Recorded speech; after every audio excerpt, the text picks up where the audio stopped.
여러분 안녕하십니까. 경제현장 오늘 시작합니다. 아파트 등 공동주택의 공시가격 논란이 거셉니다. 국토교통부가 공시가 산정 근거를 처음으로 공개했지만 수긍하기 어렵다는 가구가 여전히 많습니다. 적정 시세와 현실화율을 확인하기 어렵기 때문인데요. 작년보다 20% 가까이 뛴 공시가격 불만, 그리고 산정 근거의 타당성 따져보겠습니다. 유튜브 실시간 댓글로 의견 주시면 토론에 반영하겠습니다. 경제현장 오늘입니다.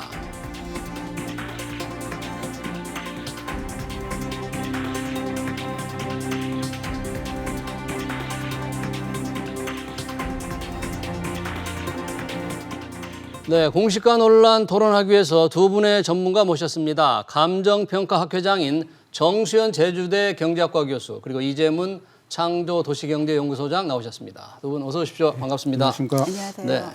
자, 오늘 국토교통부가 이제 공시가를 산정을 한 걸 알려주고 예. 또 산정 근거를 내놓은 거잖아요. 그럼 그동안에 예고한 거에 대해서 불만이 많다. 그래서 의견을 제출한 것을 취합해서 반영해서 지금 알려준 겁니까? 어떻게 된 겁니까? 그러니까 이제 1라운드가 끝났다라고 네. 봐야 되겠죠. 최초에 이제 공시가격 열람안을 이제 발표하고 예. 그 안에 대해서 이제 이의 제기를 받습니다. 예. 이의 제기를 받은 다음에 이제 그거를 취합해서 예. 이제 4월 29일 날 이제 공시가격을 이제 공시를 합니다. 이 공시가격에 또 불만이 있으신 분들은 다시 5월 28일까지 이의 신청을 하게 되면 이 신청을 최종적으로 이제 6월 25일 날 2라운드가 이제 확정 공시 된다라고 보면 되겠죠. 예. 이제 올해 이제 작년에 부동산 가격이 많이 상승한 것만큼 공시가격 인상폭이 컸기 때문에 뭐 발표 당시에 상당히 좀 논란이 좀 많았었죠. 예. 그래서 이제 그 제출 의견을 받은 결과 전체 주택 한 1,420만 호의 0.35% 정도 수준인 네. 49,600건 정도의 이의 신청을 받아서요. 네. 거기에서 처리한 결과하고 해서 이제 29일 날 오늘 발표를 한 겁니다. 네. 정수현 교수님, 뭐 제주도에서 직접 이 공시가 불만을 받아서 많이 조사도 하고 그랬는데 이 신청 중에서 받아준 게 이 신청 자체가 이제 워낙 많은 거 아닙니까? 그러니까 불만이 굉장히 많은 건데 받아준 게 5%라 그러면 어떻습니까? 이게 굉장히 많은 겁니까? 전혀 잘 안 받아준 겁니까? 어떻게 평가하세요? 그래서 별로 안 받아줬다라고 봐야죠. 그리고 이제 지금 얼마 전에 이제 클로즈된 것은 예. 그 이의 신청이 아니라 의견 제출입니다. 의견 제출. 네. 예. 지난번에 그 3월에 공시된 것은 네. 사실은 공시가 아니라 열람 가격입니다. 음. 예, 그러면 이제 열람 가격을 보고 예. 납세자들이 이건 조금 문제가 있지 않나. 그래서 의견을 제출을 하면 이제 4월 29일부터 이제 이의 신청에 들어가는 것이죠. 오늘부터 이의 신청. 예. 네. 사실은 오늘 그 새벽 예. 0시를 기해서 공시가격이 확정돼서 공시됐습니다. 예. 그래서 이제 자정부터 예. 이제 앞으로 한 달간 이의 신청을 받게 되죠. 예. 진짜 그 이의 신청 납세자의 불만은 오늘부터 이제 접수가 시작이 되는 겁니다. 그래요? 그러니까 지금까지는 의견 제출이었는데 의견 제출만 해도 4만 뭐 한 9,600건. 근데 그럼 이의 신청 이제 오늘부터 시작되는 이의 그렇습니다. 신청도 이렇게 많을까요? 오히려 더 많아질 거라고 봅니다. 더 많아진다? 예. 왜냐하면 서초구와 제주도가 예.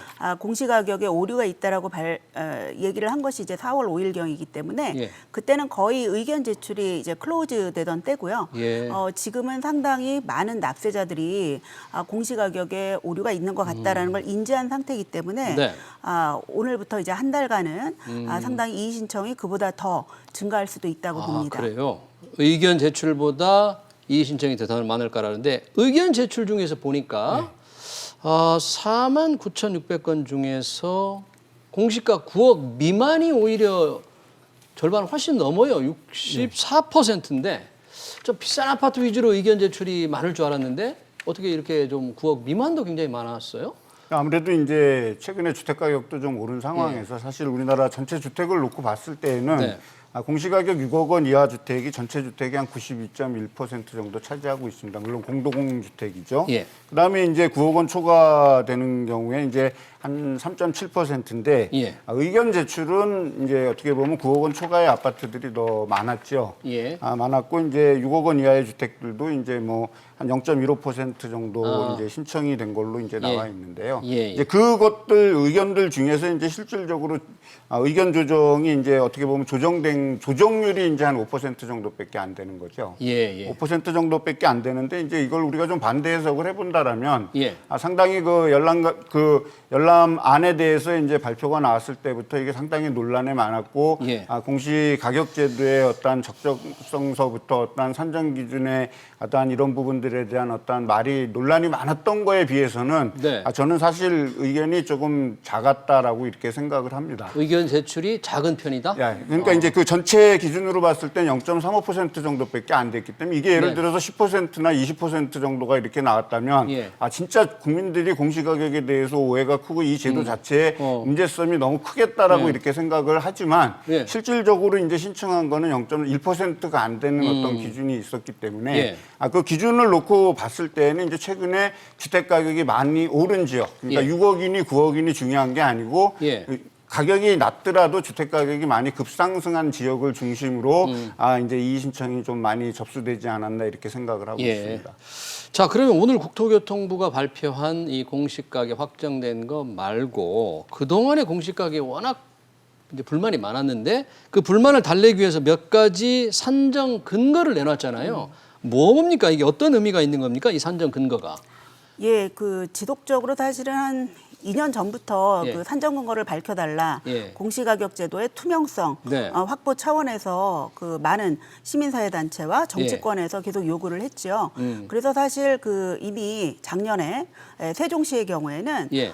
공동주택 아파트에 대해서는 산정 근거를 시범적으로 공개를 한 바 있습니다. 세종시에 대해서만. 예, 네. 예. 그리고 이제 자정을 기해서 오늘자 자정에 예. 그 산정 근거가 인터넷 웹사이트에서 네. 국토교통부가 산정 근거를 공개를 했지요. 네. 그래서 거기에 나오는 것들은 주로 건축물 대장에서 보면 알 수 있는 내용들, 면적이라든지 뭐 용도 지역이라든지 이러한 것들이 들어가 있고요. 예. 뭐 단지수, 세대수 이런 것은 뭐 부동산 114나 뭐 직방 이런 데서 알 수 있는 데이터들이 들어가 있습니다. 예. 그래서 이제 많은 납세자들이 이게 과연 우리가 원하던 산정 근거냐. 산정 근거냐. 예, 예. 그런데 그거에 대해서 아마 국토교통부는 실거래 가격 자료를 2개를 넣어놨고요. 이 예. 해당 아파트를 공시가격을 산정할 때 사용된 실거래 2개.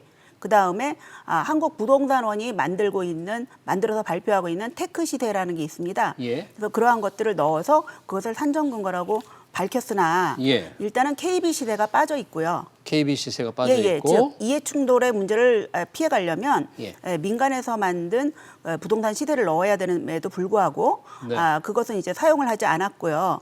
한국부동산원이 만든 공시가격 밑에 한국부동산원이 만든 테크 시세를 넣어놓은 것이라 예. 이거는 좀 문제가 있다고 봅니다. 그 뜻은 가격 공시가를 제대로 산정할 수 있는 적정 시세가 아니다 이렇게 보는 거세요? 예, 왜냐하면 거기다 2개를 넣어놨기 때문에 네. 많은 분들이 그거 가지고 뭐 평균 내서 했나 보다 이런 생각을 하시는데 네. 제가 볼 때는 그 산정 근거에 공개된 2개의 그 실거래 자료가 예. 그러니까 2020년 12월 거래였어요. 그러니까 시장이 연초에 냉각기였다가 연말에 만약에 네. 뜨겁게 끓어오르는 네. 거품 가격으로 만약에 상승을 하게 되면 그것으로 과세했다는 얘기가 되고요. 사실은 시세 변화율이라는 게 우리가 이제 그 공시가격 상승률 계산할 때 사용하는 예. 것인데 예. 시세의 변화율을 보려면 연말 가격을 보는 게 아니라 예. 연초 가격과 연말 가격 예. 아니면 전년도 말 가격과 뭐 그 다음 해 연말 가격을 본다든지 이래야 되는데 예. 지금 계산할 수 없도록 마지막 단계의 가격만을 이제 공개를 해놨죠. 예. 예. 그리고 또 그 밑에 부동산 테크 시세를 보시면 예. 거기에는 또 2021년 예. 1월 1일 그 테크 시세를 공개를 해놨더라고요. 예. 그러나 이 공시가격이라는 것은 네. 그 전년도 시세를 가지고 하는 거기 때문에 예. 2020년 1월 1일부터 네. 2020년 12월 31일까지의 시세를 참고를 해야 됩니다. 예. 그런데 그 다음에 1월 1일 것을 했다는 것은 예. 제가 보니까 그 12월하고 1월 사이에 시장이 많이 변동했습니다. 많이 변했는데. 예, 상승했습니다. 예. 그러니까 뭐냐 높은 가격을 갖다 썼다는 것이 되죠. 아, 그러니 이것은 산정 근거도 불명확할 뿐만 아니라 예.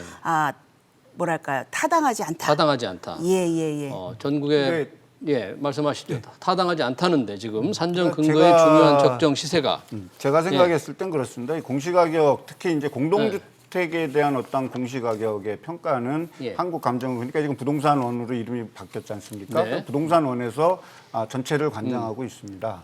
예. 또 국토교통부와 부동산원은 뭐를 가지고 있냐면 실거래가 통계를 가지고 있거든요. 예. 실거래가 통계를 가지고 있는데 제가 생각했을 때 국민들이 답답해하는 부분은 예.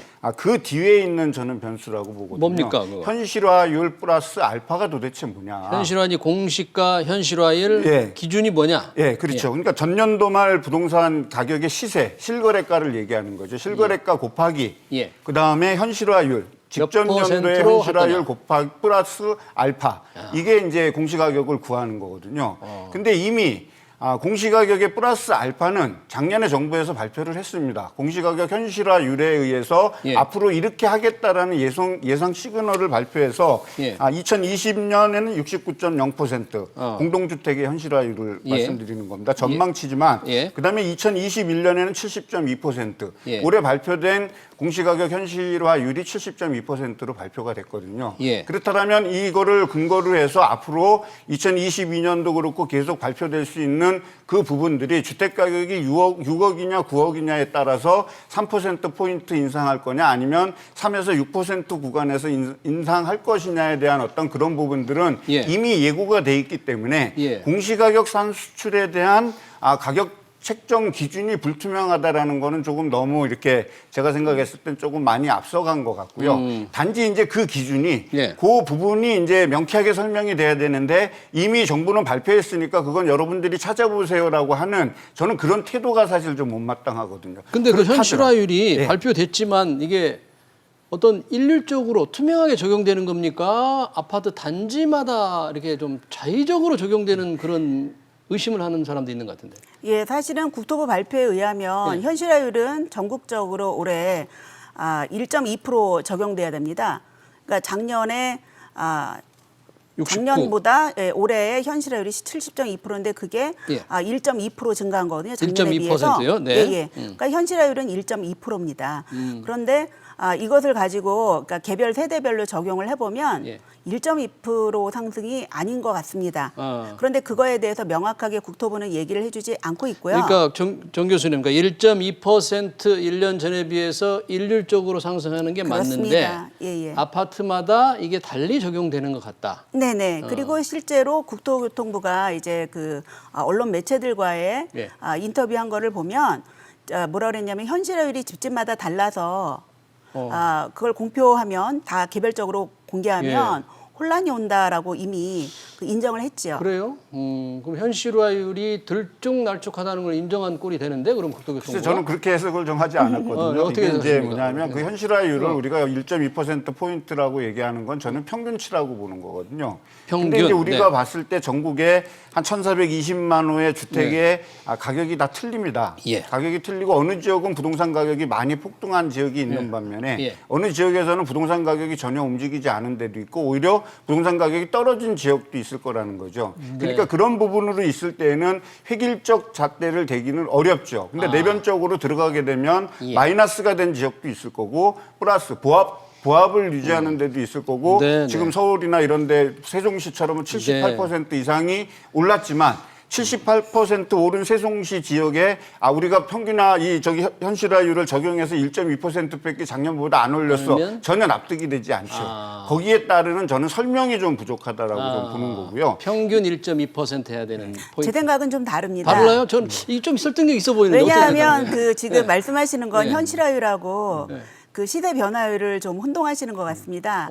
지금 말씀하신 건 그 시대 변화율이고요. 시세 변화율이고. 예. 시대 변화율이 시장의 변화를 의미하고요. 예. 현실화율은 시대가 있으면 그것을 공시가격에 몇 프로 반영할까 이거거든요. 예. 그러니까 실거래가 있으면 그거에 몇 프로를 반영할까인데 그것이 집집마다 틀리다는 것은 뭘 의미하냐면 조세 형평성을 심각하게 위반하고 있다는 것이고 그건 그것 큰 자체가 문제인데요. 법적으로 크게 문제가 될 수가 있습니다. 예, 그건 조세 저는 형평성 조금 위반한다면 이제 심각한 교수님하고 문제인데. 조금 이제 반대 의견인데 예. 아까도 말씀드렸지만 혼동이 아니라 네. 어떤 수치를 평균으로 하고 있기 때문에 그렇죠. 결국에 뭐냐면 어느 지역엔 78%가 올라가고 어느 지역엔 19%가 올라가고 어느 예. 지역은 20 몇 프로가 올라갔는데 왜 현실화율에서 플러스 알파 부분을 말씀드리는 거죠. 플러스 알파 부분이 왜 1.2%밖에 안 올라갔냐라고 지금 이제 우리가 의문을 가질 수 있는 부분이고요. 네. 그 부분에 대한 어떤 설명이 좀 미흡하다라는 게 저는 이제 네. 문제고, 그 다음에 이제 공시가격을 우리가 산정을 했을 때 제일 베이스가 되는 거는 실거래 가격이지 않습니까? 네. 이미 실거래 가격 플러스, 그러니까 전년도 말 1년 단위로 발표되는 공시가격이 전년도 말 실거래 가격 플러스 현실화율이 들어오는, 곱하기 현실화율이 들어오는 거기 네. 때문에 그 수치에 대한 부분은 평균치라고 이해를 해야지 그 잣대가 들쑥날쑥하기 때문에 그 잣대가 좀 틀리다라는 얘기는 제가 조금 무리가 있다라고 시청자들 보여지거든요. 중에 이런 주장도 있어요. 동일한 주택이라도 내부 인테리어가 다르면 다를 텐데 왜 일률적으로 적용하느냐? 그것도 잘못된 거 아닌가? 일단은 뭐 미국의 경우에야 내부 리모델링 여부 이런 걸 다 보게 돼 있고요. 실제로 한국부동산원의 공동주택 가격 조사 산정 업무 요령에 보면 내부의 인테리어를 반영하게끔 조사 항목에 그게 들어가 있습니다. 그런데 그러한 것들이 조사가 안 되고 있다고 판단이 되고 조사한다 할지라도 반영이 안 되고 있다. 이렇게 판단할 수 있겠습니다. 여튼 보면 이제 의견 제출에 의해서 이의 신청도 굉장히 많을 것 같은데 구체적으로 사례를 하나 들어가서 이재용 소장님 이런 케이스가 하나 지금 있는데 국내 최고 아파트 하나인 서울 서초구에 반포동 반포자연의 펜트하우스 220여 가구가 이게 90평형이래요. 한꺼번에 올라갔다. 220여 가구가. 어떻게 이런 일이 있을 수가 있느냐. 처음에는 33억 7천만 원이었는데 34억 2,500만 원으로 한꺼번에 올렸다. 뭐 올려달라고 요청하진 않았을 테고요. 그러면 이제 국토부에서 요번에 이제 그 연락 공시하고 이의제기 받고 그다음에 이제 그런 부분에서 이제 했을 때 직권 정정이라는 부분이 좀 있습니다. 직권 정정. 그러니까 이 수치의 어떤 계량치가 잘못됐다든지 아니면 이런 부분들이 있어서 이 부분에 대해서 국토부에서 직권으로 그 정정을 해야 되겠다라는 그 직권 정정분이 상당히 좀 많이 나왔거든요. 단순하게 이제 그 언론에서는 그런 어떤 베이스가 전혀 나오지 않았기 때문에 단순하게 이거를 이의 신청을 했는지 안 했는지는 제가 잘 모르겠지만 뭐 올려달라고는 안 했겠죠. 네, 그렇게 했는데 왜 이게 올라갔냐라고 했을 때는 아마 제가 봤을 땐 직권 정정을 했을 거라고 추정되고요. 만약에 직권 정정이 됐다 그러면 그 직권 정정이 된 부분을 이의 제기를 해서 한번 이렇게 알아보시는 것도 저는 나름 방법이 될 거라고 생각하는데 현재로서는 이것이 제가 어떻게 됐다라고 단언적으로 말씀드리긴 조금 애매한 거. 직권 정정의 근거는 뭡니까? 어떤 경우에 직권으로 이 가격을 정정할 수 있습니까? 이 그 공시가격 전체를 이제 조사를 하게 되면 아무래도 대상이 한 1,420만 호 정도 되지 않습니까? 그 대상이 되는데 그 대상의 전체를 전수조사한다라기보다는 어떤 샘플링을 해서 조사하는 부분이 있다라면 그것이 수치 입력이 잘못됐다든지 아니면 지역 분석이 잘못됐다든지 해서 어떤 오류가 발생할 수 있을 겁니다. 그 오류가 전혀 없다라고 저희가 말씀드릴 수는 없으니까요. 만약에 그런 오류를 바로잡는 과정에서 직권 정정을 법에 주어진 대로 했다라면 문제가 없겠지만 자의적인 해석을 해갖고서 만약에 했다 그러면 그거는 문제가 될 수 있기 때문에 그것이 직권 정정 됐는지 안 됐는지부터 우선 좀 얘기를 해보고 그 다음에 좀 진도를 나가는 게 좀 좋을 거라고 생각합니다. 정수영 교수님, 뭐 제주도에서 많은 조사를 하셨지 않습니까? 네네. 자, 의견 제출해서 뭐 바뀐 것도 있고 안 바뀐 것도 있고 지금 보기에 너무나 터무니없는 것도 있을 텐데 뭐 좀 사례를 좀 조사를 하셨다면서요? 한번 그 사례를 좀 말씀해 주시죠. 어제 자정에 이제 공동주택 공시가격이 오픈이 돼가지고요. 그걸 가지고 이제 한번 해봤습니다. 지난번에 제가 여기 출연했을 때 134제곱미터에 대해서 말씀드린 바 있습니다. 그게 이제 아라동의 그 A 아파트인데 아라동? 이제 110동 사례를 제가 말씀을 드렸었죠. 그래서 그거를 쭉 보면 133제곱미터가 6층 601호를 보면 그 당시에 맨 처음에 2020년에는 5억 9천만 원이었어요. 2020년에 5억 9천이었다가 지금 저 기존 5억 2,200만 원인데 저게 연락 가격이에요. 그래서 의견 제출 기간이 끝나고 나니까 어제 자정해 보니까 그게 5억 5천만 원이 되었습니다. 5억 2천만 원에서 예. 5억 5천만 원으로 가격이 올라가 버렸더라. 그렇죠. 그러니까 납세자가 여기 의견 제출하지도 않았는데 올렸다. 예, 이것도 의견 직권 제출하지 정정입니까 그럼? 예, 직권 정정이라고 보여집니다. 네. 그러면 이제 이게 어떻게 되는 거냐면 예. 지난번에 제가 나와서 지적한 게 왜 예. 같은 동에서 한 라인은 6.8% 올라가고 한 예. 라인은 마이너스 11% 내려가냐라고 했을 때 그 예. 아파트입니다. 이 마이너스 이게요? 11% 내려간 건데요. 예. 저렇게 됨으로써 네. 계산을 해보면 결국 국토교통부는 이것을 마이너스 11%로 내려놨다가 네. 이 의견 제출 기간이 지나고 나니까 의견 제출 받지도 않고 마이너스 7.3%로 고친 것이죠. 그러니까 예, 이게 예. 왜 동마다 이러느냐고 하니까 5억 2천만 원 내렸다가 예. 의견 제출하지도 않았는데 다시 올려버렸다. 네, 완전히 네. 고무줄이네요. 그렇죠. 네. 그런데 이제 저 납세자는 어쩌면 SBS 여기에 항의를 할지도 모르겠습니다. 왜요? 왜냐하면 여기서 지적을 했더니 지금 그 저희 세금이 방송에서 지적을 하다 보니까 SBS BG에서 저희가 지적을 하다 보니까 저런 일이 생겼다 그러면 걱정스럽네요. 행정이 그렇게 엉터리로 하겠습니까? 그런데 이제 6.8% 네. 상승했던 그 작은 평형, 네. 그러니까 이제 84.99제곱미터 아파트 그 옆 네. 라인이죠. 네. 6.8%는 고쳐지지 않았습니다. 그래요. 그러니까 저희가 지적한 것만 고쳤어요. 예.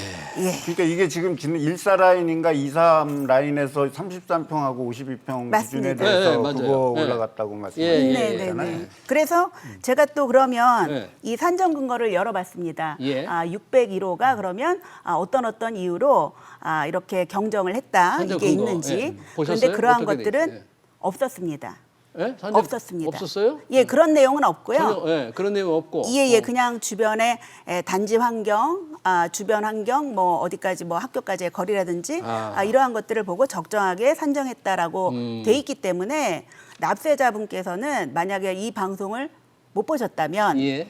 자기가 신경 쓰지 않으셨다면 자기 세금이 마이너스 11% 내려갔다가 다시 마이너스 7.3%로 이렇게 훌쩍 뛴 거를 지금 모르고 계실 겁니다. 아마 이 방송을 봤을 테니까. 어떡하죠? 어떤 가는 게 이제 이의 신청을 하겠죠. 이 방송을 보고. 예. 그래서 네. 제가 그분을 도와드린다고 한다면 네. 이 마이너스 7.3%는 그러면 타당하냐? 그거는 타당하냐? 그럼 타당하지 않아요? 예, 타당하지 않습니다. 왜 타당하지 않아요? 왜냐하면 이 아파트를 가지고 국토부랑 저희가 논쟁을 했는데 예. 저는 여기가 2% 상승했다 시세가. 네. 그런데 국토교통부는 아니다, 네가 틀렸다, 마이너스 2% 내려간 거다. 국토부는 내려갔다. 네네. 교수님은 2% 올랐다 그랬는데. 그랬는데 어쨌든 뭐 국토교통부가 맞다고 치면 예. 국토교통부가 마이너스 2% 하락을 인정을 했고 네. 거기에 우리는 1.2% 현실화율을 더합니다. 네. 그러면 마이너스 0.8%가 되고요. 네. 거기에 이제 플러스 알파하면 무조건 양수가 나와야 됩니다. 그러니까 최소한 마이너스 0.8%보다 더 밑으로 내려갈 수는 여전히 없는 것이죠. 예. 그래서 이러한 경우에는 뭔가 이분들은 내가 그거 또 문제 제기하면 네. 세금이 더 올라가는 거 아니야 이러시겠지만 네. 이거는 근본적으로 뭐가 됐든 간에 이거는 공시가격이 타당하지 않다. 라는 게 됩니다. 그래서 6월 1일에 이제 그 확정 이 공시가격을 확정하고 예. 재산세 고지서가 나갈 나올 때 때. 이분 같은 경우에는 이건 뭔가 잘못됐다. 예. 멈춰달라. 예. 그래서 전년도 공시가격을 사용해달라라든지 이런 식으로 대응을 하실 수 있겠습니다. 의견 제출하는 방식이 있고 전년도 대응해달라는 그런 방식이 그러니까 있고. 아까도 말씀드렸지만 이제 직권 정정을 왜 했는지에 대해서는 예. 조금 깜깜이거든요. 그러니까 직권 그거에 대해서 정정을 납세자들이 수긍을 못할 것 같아요. 그러니까 직권 정정한 아파트들이 대상이 있다라면 그 대상의 과다를 다소를 불문하고 직권 정정은 이러이러한 이유를 통해서 했다라는 최소한의 코멘트 정도를 해준다라면 국민들이 상당히 혼선을 갖고 있지 않죠. 이제 이렇게 직권 정정이 돼서 공시가격이 올라간 이 단지에 사시는 주민들은 일차적으로 일단 5월 28일까지 이의 신청을 하고 그 이의 신청의 결과를 받아본 이후에 이제 부과된 세금에 따라서 이제 어떤 그 대응을 하시면 될 것 같습니다.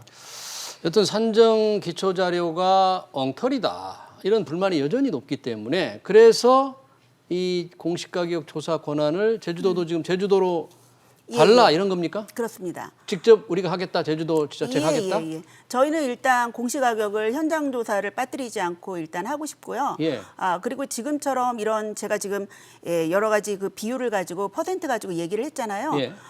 저희라면 각 그 산정 보고서 끝에다가 예. 그 계산식을 넣어드리겠습니다. 어떻게 나왔는지 계산식을. 예. 이 아파트 단지의 시세 변화가 전년도와 금년도에 비해서 얼마가 변했고 현실화율을 나라에서 1.2%로 얘기를 했으니 그걸 더했고 예. 그리고 모든 가구에 대해서 형평성 있게 동등하게 적용을 했습니다. 예. 라고 얘기를 하겠습니다. 자, 제주도 또 서울의 서초구도 요청을 했던 것 같은데 우리가 조사를 하겠다. 국토교통부 도저히 못 믿겠다. 이런 지자체 요구 받아줘야 됩니까? 어떻게 소장님? 저는 받아들이면 안 된다라고 생각을 합니다. 안 된다? 물론 왜요? 지금 공시가격제도가 논란이 좀 있다라는 거는 투명성이 확보가 좀 덜 됐다라고 저는 생각을 하고요. 예. 이 공시가격제도 자체가 항상 이렇게 논란의 와중 소용돌이에 빠질 때에는 네. 주택가격이 상승했을 때 부분입니다. 상승했을 때 부분이고 예. 현실화율 속도를 조금 빨리 하다 보니 예. 인상폭이 많아지다 보니까는 그게 세부담으로 직접적으로 이제 느끼는 국민들도 많아지고 예. 하는 어떤 그런 부분에 어떤 문제가 있는 거지. 저는 공시가격제도 자체가 문제가 있다라고 생각은 하지 않고요. 예. 그다음에 이 공시가격제도는 우리 모두가 좀 알고 있듯이 많은 과세 기준이 되고 건강보험료라든지 그럼요. 복지 네, 혜택에 복지, 대한 네. 어떤 가이드라인을 굉장히 중요한 제시하는데 기준입니다. 이것을 지방자치제에 만약에 이관을 하게 된다 그러면 재정 자립도가 높은 지방자치단체에서는 공시가격을 조정폭을 여유를 갖고 할 수 있겠지만 천천히 재정 올리고. 자립도가 낮는 이 지자체 같은 경우는 공시가격을 단순간에 올릴 수도 있는 여지들이 충분히 가지고 있기 때문에 그러면 지자체마다 많은 잣대가 기준이 달라져서 문제가 심각해질 수 있다. 그렇다면 이런 공시가격이 추구하고자 하는 목표가 뭐냐 하면 전국적인 통일된 가격 체계를 구축하고 그 통일된 가격 체제 구축이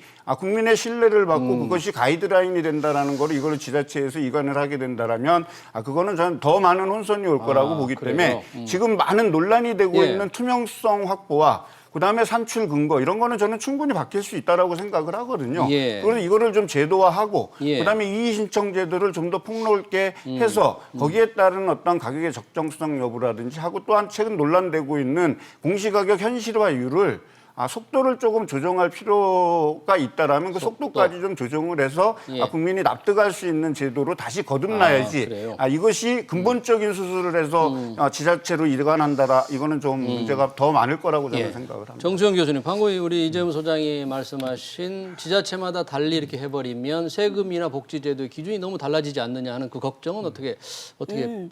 예, 저희는 사실 시세라고 하는 걸 조금 저는 학문적으로는 시장 가치라고 보는데요. 예. 지자체에서는 시장 가치만을 리포트하고 즉 현장 조사를 제대로 하고 전문성 있는 자격자들을 사용해서 공시가격을 정확하게 만드는 게 첫 번째 목표고요. 예. 공시가격을 올리고 내리고 이런다는 건 사실 굉장히 뭐랄까요? 그러면 안 되죠. 그러니까 예, 가격만 제대로 조사를 그렇죠. 하겠다. 그리고 사실 거기에 어떤 과표 적용 비율이라든지 예. 공정시장 가액 비율이라든지 이런 그런 조절 변수는 의회에서 결정을 하셔야 됩니다. 통일해서 국가적으로 그렇습니다. 통일을 하고. 그리고 지금 저는 공시가격 제도가 근본적으로 수술이 필요하다고 생각하는 이유가요. 예. 지금 중앙정부와 지자체가 해야 될 일이 거꾸로 돼 있습니다. 왜요? 사실 중앙정부는 지자체를 예. 어떤 가이드하는 예. 보호하고 관리하는 이런 역할인데 예. 그 일종의 심판의 역할이죠. 지방자치단체들이 제대로 공시가격을 만드는지를 관리 감독하고 네. 통일된 가이드라인을 내려주고 네. 그것을 준수하도록 관리 감독하는 게 중앙정부의 입장이어야 되는데 예. 지금은 어떻게 된 게 심판이어야 할 중앙정부가 선수로 뛰겠다는 거나 마찬가지거든요. 예, 예. 그래서 이러한 것들을 미국처럼 미국의 콜로라도 주에서는 예. 국세청에서 이제 관리 감독을 합니다. 주정부. 네. 네. 그런 다음에 각 카운티 지방 정부에서는 공시가격을 정확하게 만들고요. 통일된 기준을 사용하도록 주정부, 국세청에서 관리 감독을 엄격하게 하죠. 네. 그것이 심판과 선수를 분리하는 아주 중립적이고 좋은 제도라고 생각을 합니다. 네, 그렇군요. 이재문 소장님, 네. 공시가격을 조사를 누가 하느냐에 대한 이 뜨거운 논란도 있는데 이번 조사한 조금 화제를 잠깐 바꿔서 짧게 이번에 조사한 공시가격 중에서 가장 비싼 동네가 주목을 끌었다는데 혹시 아십니까 거기? 가장 많이 오르는 가장 비싼 세종시죠. 곳, 예. 가장 비싼 곳. 가장 비싼 곳은 이제 서울 뭐 청담동, 더 뭐 펜트하우스 청담동. 돈이 많이 나갔다. 공시 가격이 163억. 예. 네. 연간 보유세만 4억이라는데. 네. 누가 살고 계신지 혹시 아십니까? 그 연예인 부부. 네, 연예인 잘 아시는 장동건, 고소영 부부 그리고 박인비 골프도 살고. 프로 골프 선수도 살고 있다. 네, 박인비 선수도 우승을 좀 많이 해야 되겠네요. 무려 4억 원의 재산세를 한 해 4억 원씩 내려면. 자, 우선은 그러면 만약에 불만을 가진 사람들이 이제 굉장히 우리 정승에서 많을 거라 그러는데 그러면 오늘부터 5월 28일까지 이의 신청을 하면 네. 정부가 그걸 받아서 또 최종적으로 또 언제 결정? 6월 1일. 6월 28일 날 최종적으로 확정 공시합니다.